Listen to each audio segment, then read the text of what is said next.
우리가 계속해서 이 세븐 보시기 악했더라 라고 하는 설교 시리즈를 이어가고 있습니다.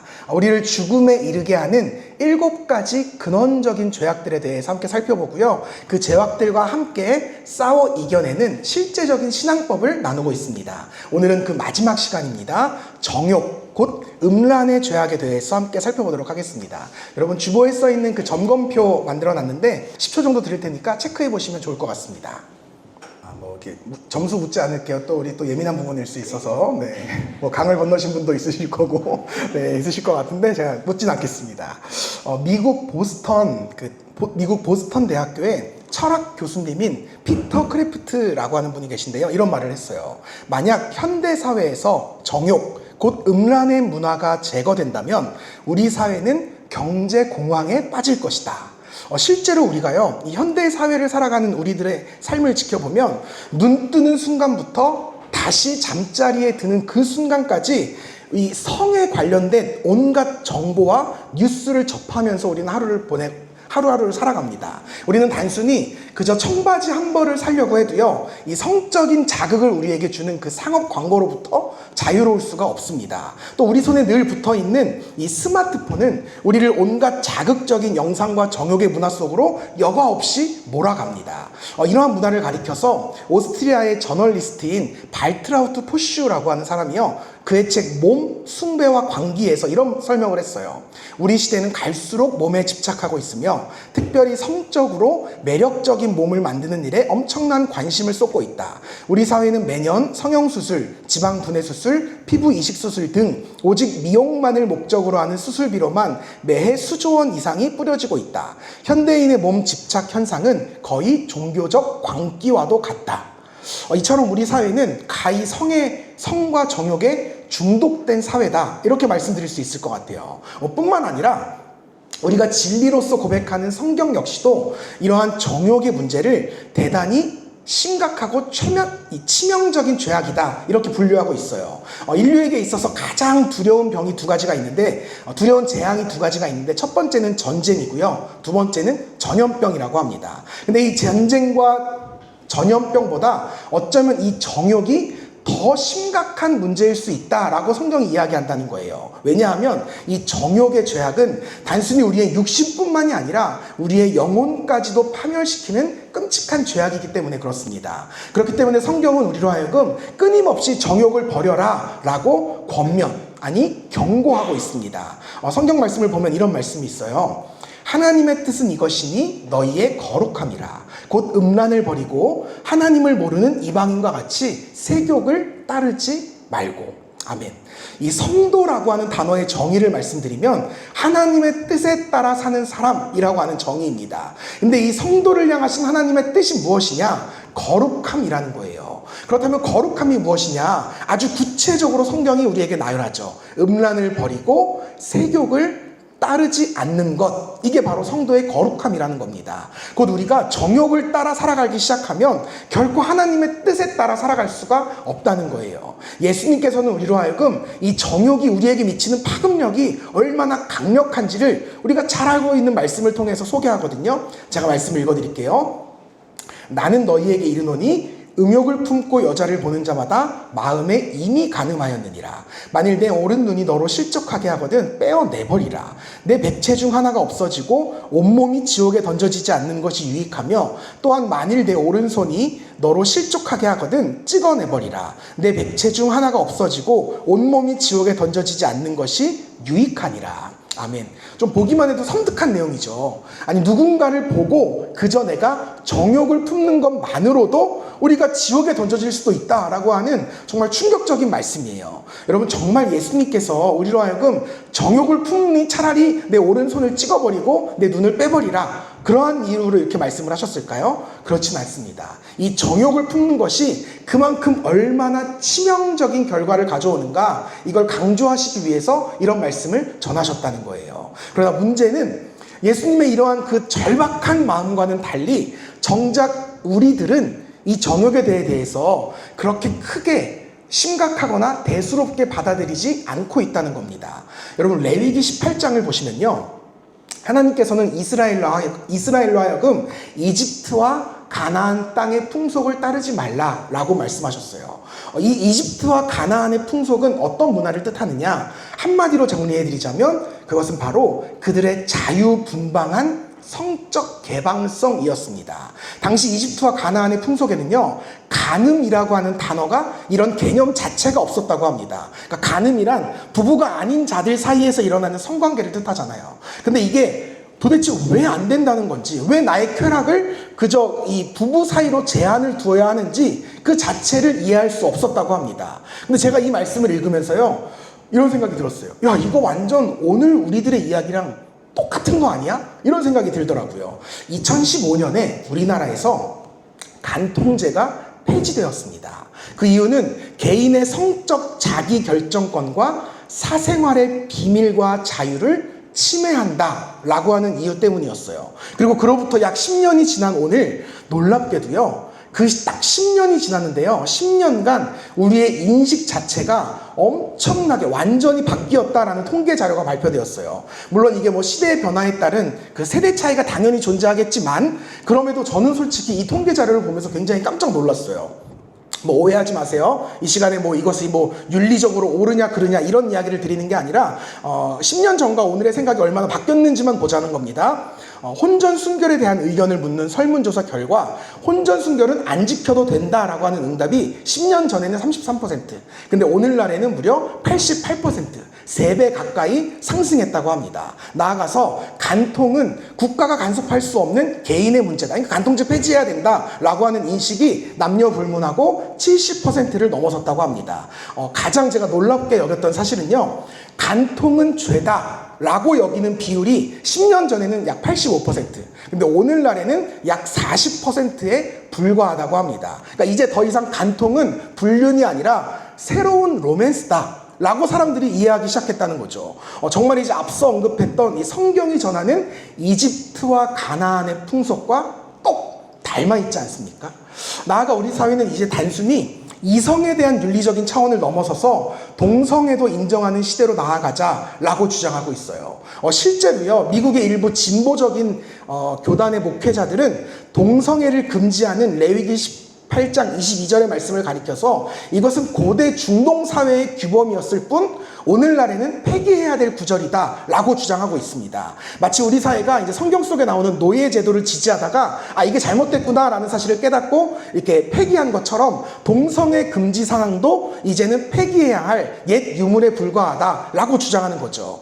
여러분, 근데요, 이런 관점에서 우리가 계속 생각하기 시작하면 그 다음 구절, 언젠가는 그 다음 구절인 짐승과의 관계도 허용해야 한다고 주장하지 않을까요? 또 그러다 보면 사람을 제물로 바치던 악습 또한 되살려야 한다, 이렇게 주장하는 날이 또 오지 않을까요? 동성애 허용을 주장하는 이들의 말과는 달리 노예 제도는 그것이 하나님 앞에서 죄라는 사실을 깨달았기 때문에 폐기시킨 겁니다. 그러나 동성애는요, 그 자체가 분명히 죄라고 성경에 규정되어 있어요. 로마서 1장 27절을 제가 좀 이해가 쉽게 현대인의 성경으로 읽어드릴게요.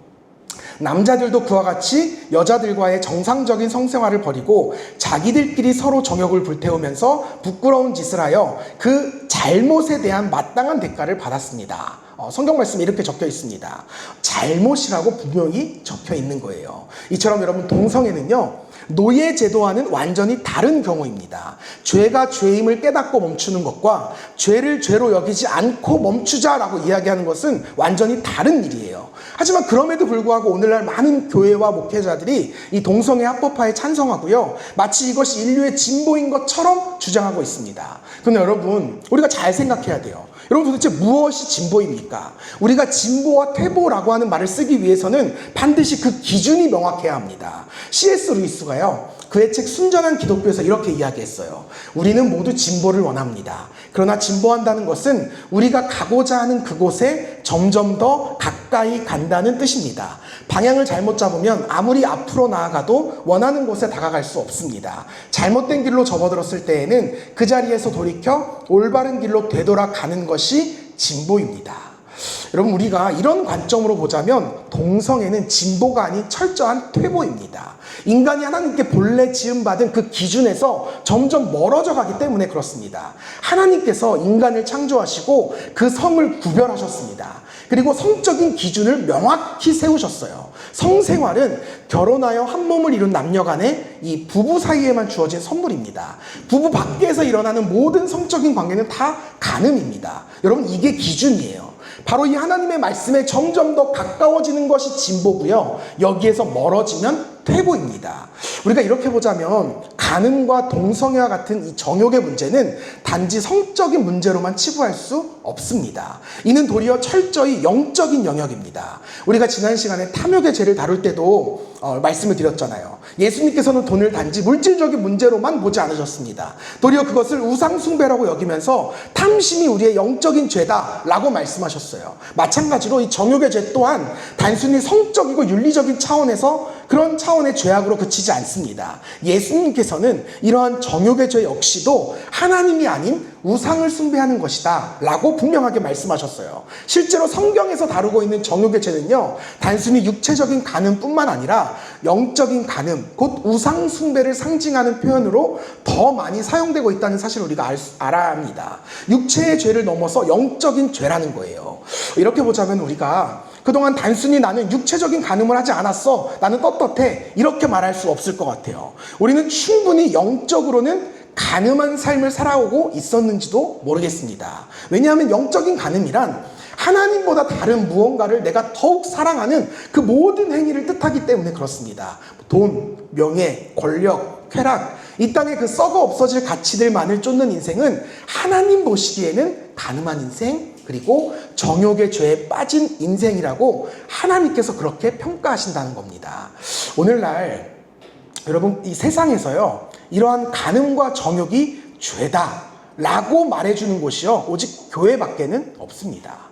육적인 간음을 넘어서 영적인 간음도 죄다라고 말하는 곳이요, 교회 말고는 없습니다. 오직 교회만이 이 진보와 퇴보를 결정짓는 성경이라는 기준이 명확히 세워져 있는 곳이기 때문에 그렇습니다.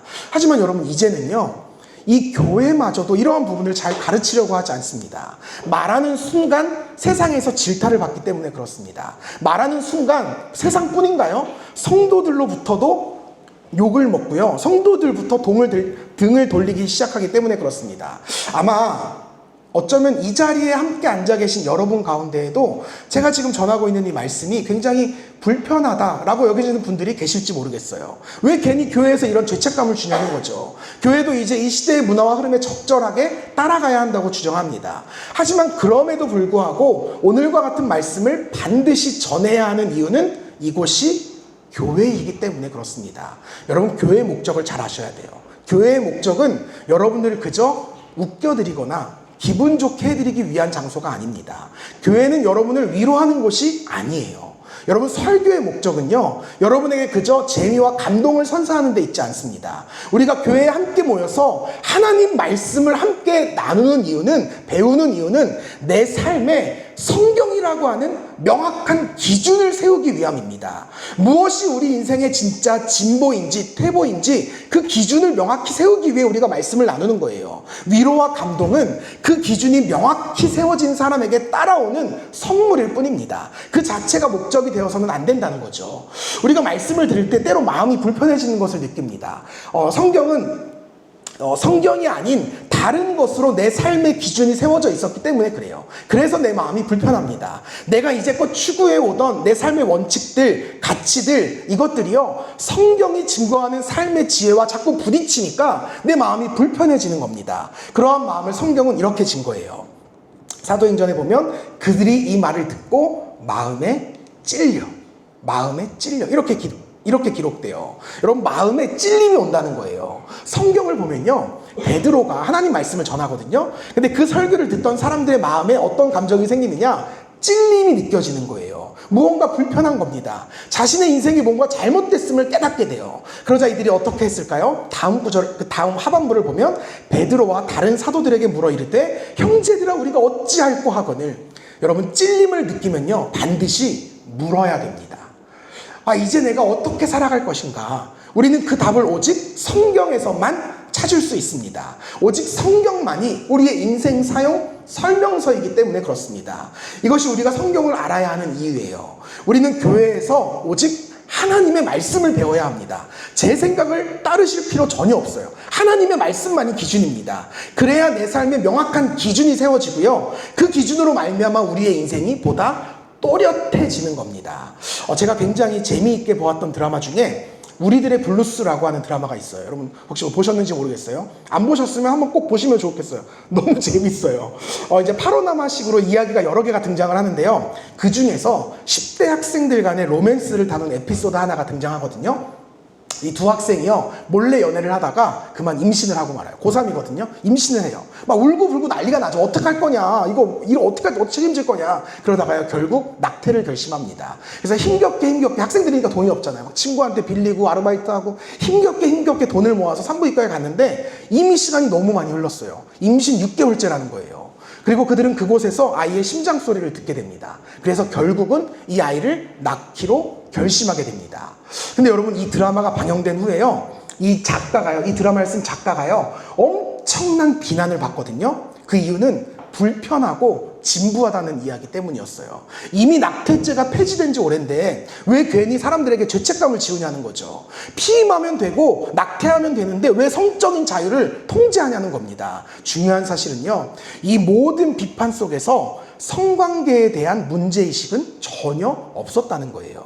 여러분, 우리는 더 이상 성관계가 아무런 문제조차 되지 않는 그런 시대 속에 살아가고 있습니다. 어쩌면 이 작가마저도 아무리 10대라고 할지라도, 아무리 어리다 할지라도 서로 사랑만 하면 그 어떤 로맨스도 가능하다라는 메시지를 전하려고 했던 것은 아닌지 모르겠어요. 하지만 여러분, 현실은요, 드라마와는 다릅니다. 이 드라마는 해피엔딩으로 끝나는데요, 현실에서는 그러한 일들이 잘 일어나지 않아요. 해피엔딩으로 끝나는 경우가 거의 없습니다. 제가 일전에 그 분당에서 목회하시는 분이신데 어느 목사님과 대화를 나누다가 진짜 깜짝 놀랐어요. 깜짝 놀랐던 이야기가 있었는데요. 그 교회 중등부 학생이 8명이었대요. 근데 그 8명 중에 6명이 낙태를 했답니다. 그리고 그 아이들 모두가 다 교회를 결국은 떠나갔대요. 이게 어디 먼 곳의 이야기가 아니에요. 우리가 살아가고 있는 분당에서 일어난 이야기입니다. 이처럼 우리가 정욕의 문제는요, 결코 정욕의 문제 그 자체로 끝나지만은 않는다는 거예요. 정욕은 반드시 우리의 신앙과 믿음을 흔들어 놓는다는 겁니다. 여러분, 정욕의 죄에 빠지면 반드시 하나님을 떠납니다. 떠나게 돼 있습니다. 교회 공동체를 저버리게 된다는 거예요. 정욕의 문제가 곧 영적인 문제이기 때문에 그렇습니다. 여러분, 바로 이 이야기가 오늘 우리가 함께 읽은 본문 말씀 속에 고스란히 담겨 있어요. 제가 성경 이야기를 조금 말씀드릴게요. 오늘 본문 말씀의 배경은요, 요셉이 형들에 의해서 이집트의 종으로 팔려가게 된 이후의 이야기입니다. 왜 팔려갔는지는 제가 시간 관계상 이 시간에 다 말씀드릴 수는 없고요. 예배 후에 여러분 집에 돌아가셔서 창세기 37장부터 등장하는 요셉의 이야기를 한번 읽어보시면 좋을 것 같아요.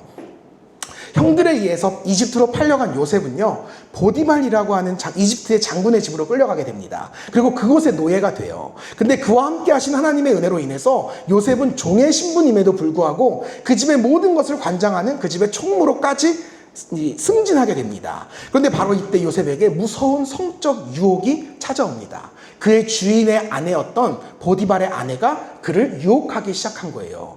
다시 말씀드리지만 여러분, 당시에 이집트에서요, 간음이란 문화 자체가 없었습니다. 누구든 마음만 먹으면 이성과의 관계가 가능했어요. 그러나 요셉이요, 그럼에도 불구하고 그녀의 요청을 완강하게 거부합니다. 왜냐하면 요셉은 그 스스로를 이집트의 백성이 아니라 하나님 나라의 백성으로 믿고 살아갔기 때문이에요. 비록 내가 이집트라는 땅에서 살아가고는 있지만 나의 정체성은 처음부터 끝까지 하나님 나라에 속한 하나님의 사람이다 라고 하는 정체성 때문이었어요. 그렇기 때문에 이집트의 세속적인 문화가 그에게 아무런 영향도 끼치지 못했다는 겁니다. 하지만 그를 향한 이 보디발 장군의 아내의 열정도 정말 끈질겼습니다. 성경 말씀을 보면요, 보디발의 아내가 요셉을 어떻게 유혹하냐면, 여인이 날마다 요셉에게 청하였으나, 여인이 날마다 청했다는 거예요. 날마다. 여러분, 진짜 대단하지 않아요?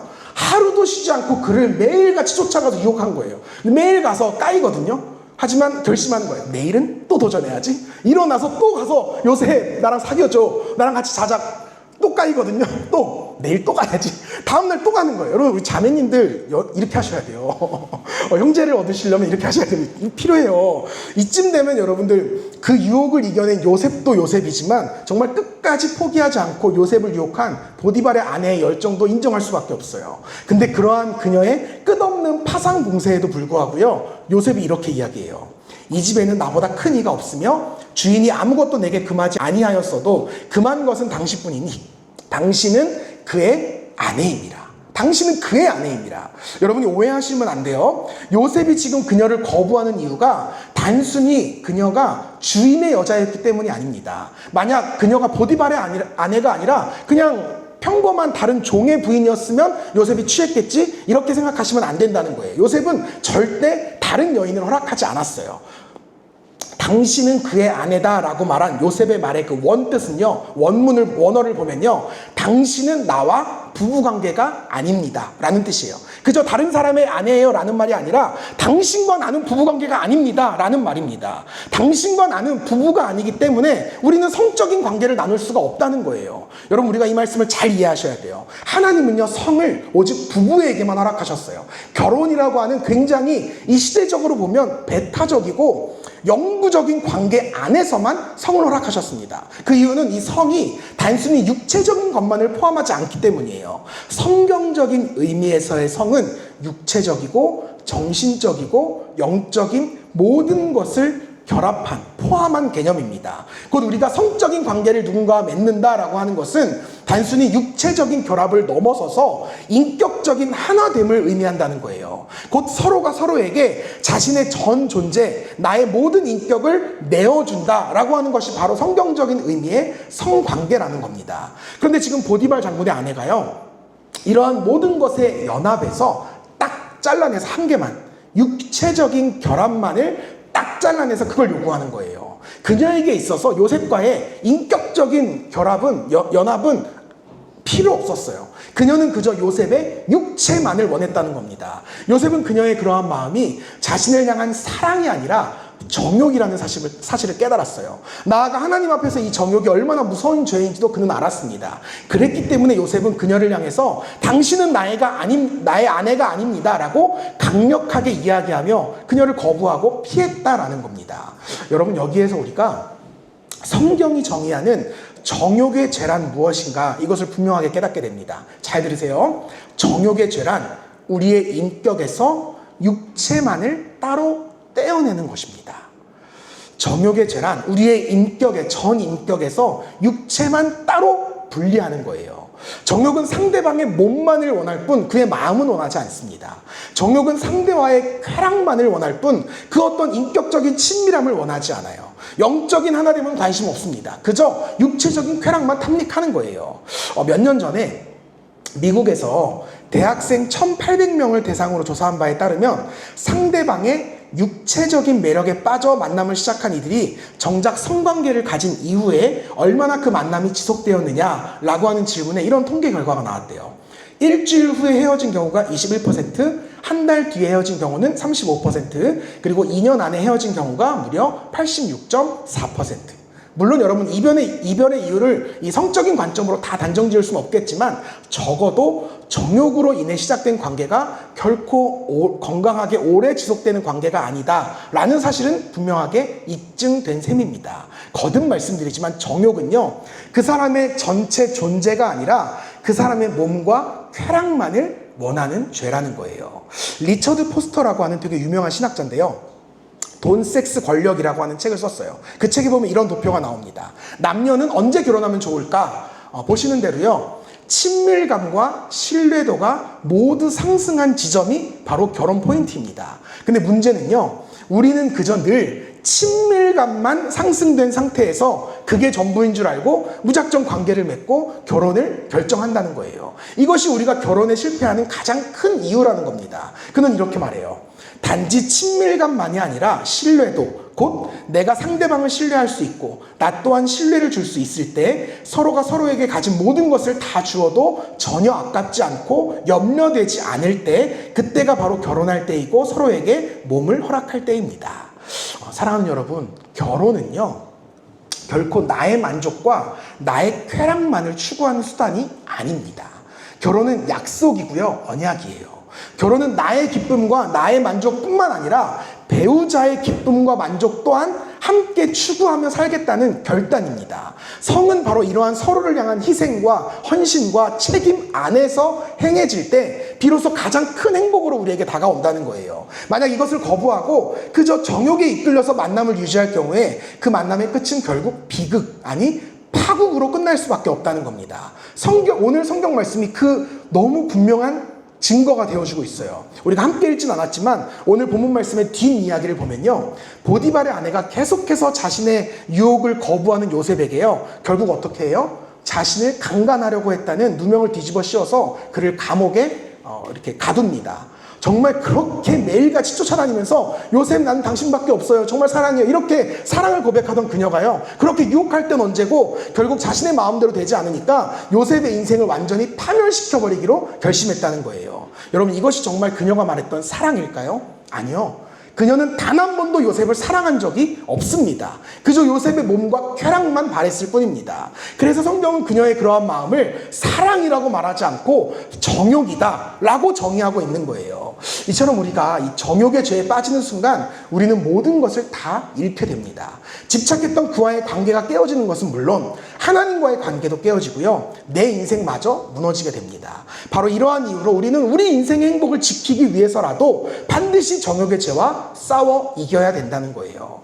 그렇다면 여러분, 우리는 어떻게 이 이집트와 가나안과 같은 세상 속에서 이 정욕의 죄와 싸워서 승리할 수 있을까요? 제가 두 가지의 필승법을 말씀드리면서 오늘 말씀을 맺도록 하겠습니다.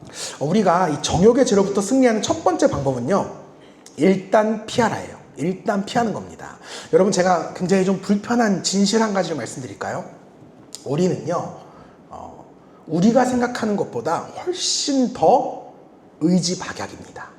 우리는 진짜 의지박약이에요. 우리에겐 작심 3일도 사치입니다. 우리에게는요, 딱 작심 3분 정도가 딱 적당해요. 사람의 의지는 한계가 있어서요, 자신의 힘으로 정욕을 이길 수 있는 존재는 단 한 명도 없습니다. 그렇기 때문에 우리는 절대 나 자신을 신뢰해서는 안 됩니다.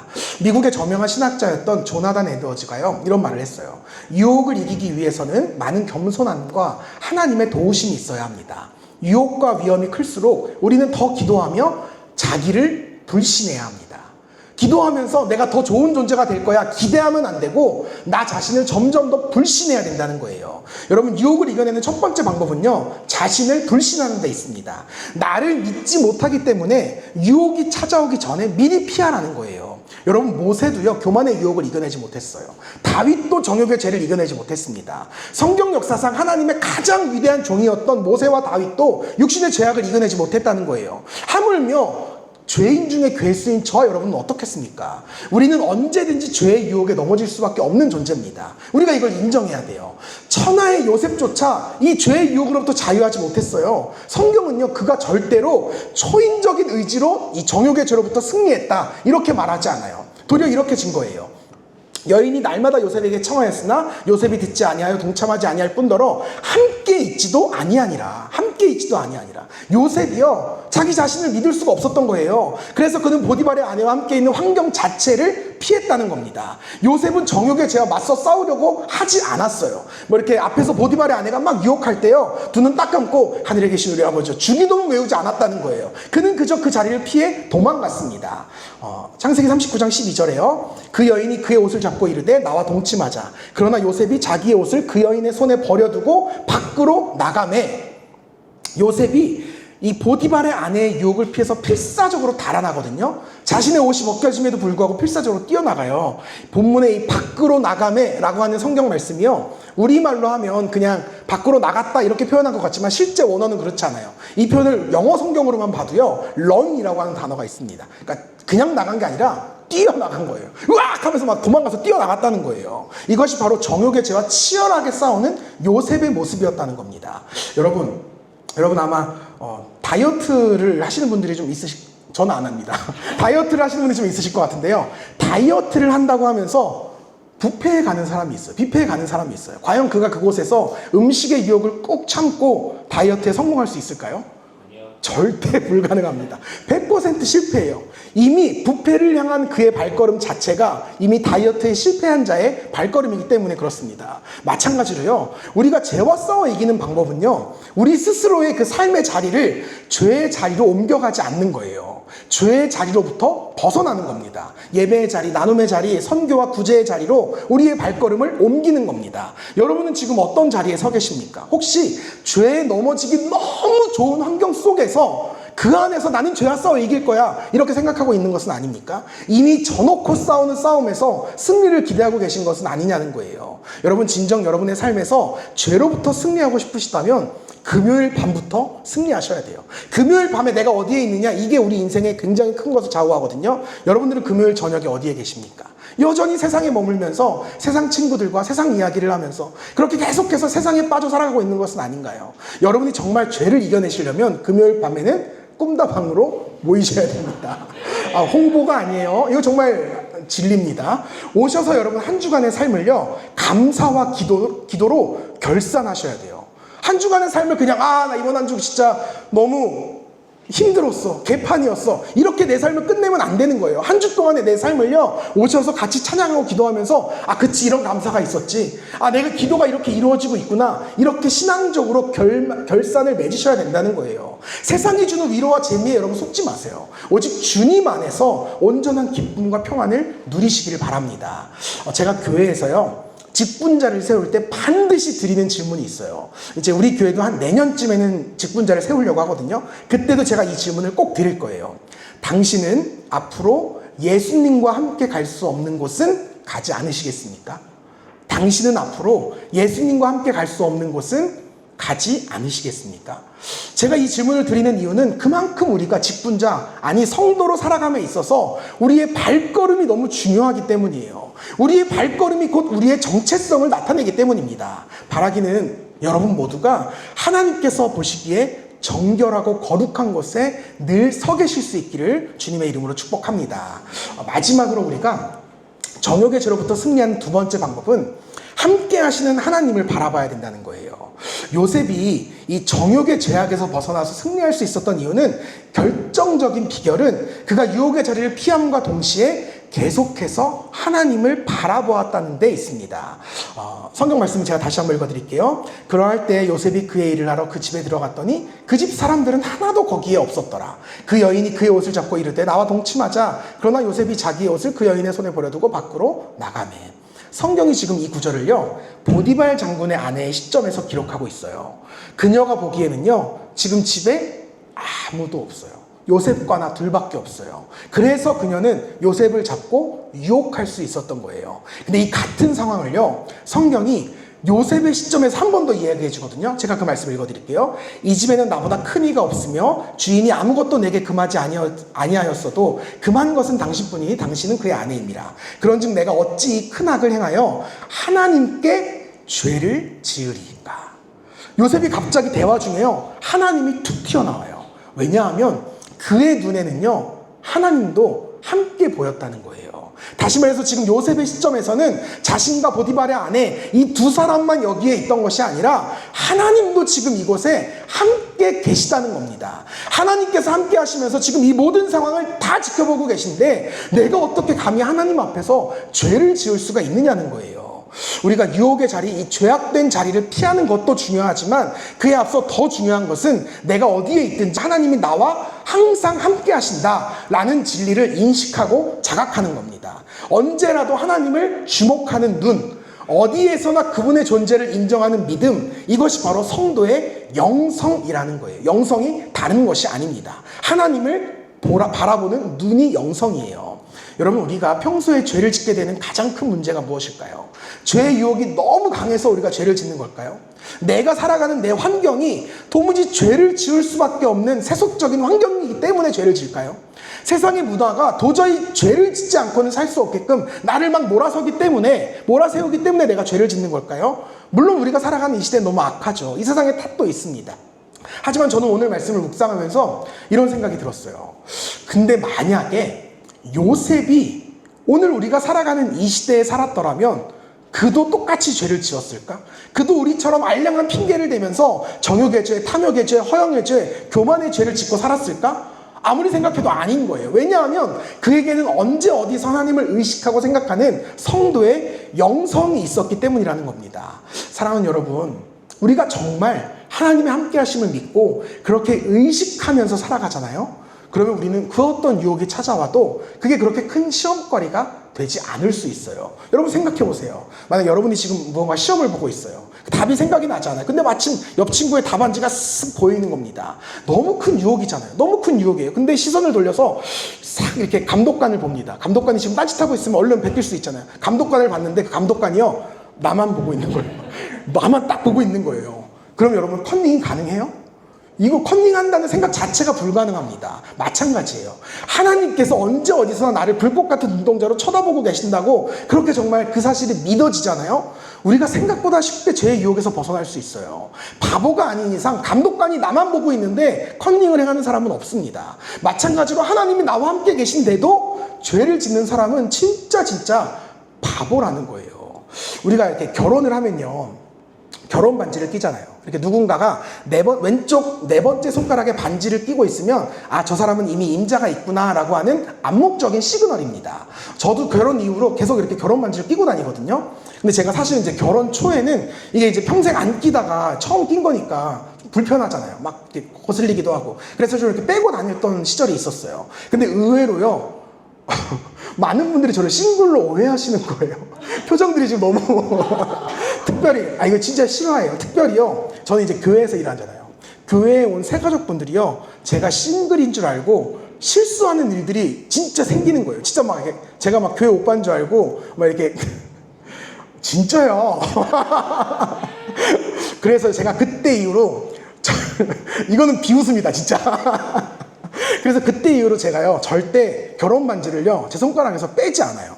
괜히 불필요한 오해를 사고 싶지 않기 때문에 이거 빼지 않는 거예요. 아울러서요, 이 결혼 반지가요, 그 누구보다 저 스스로를 지켜주는 역할을 하더라고요. 이렇게 늘상 반지를 제가 이렇게 가끔씩 보잖아요. 볼 때마다 사랑하는 아내와 가족들이 생각이 나는 거예요.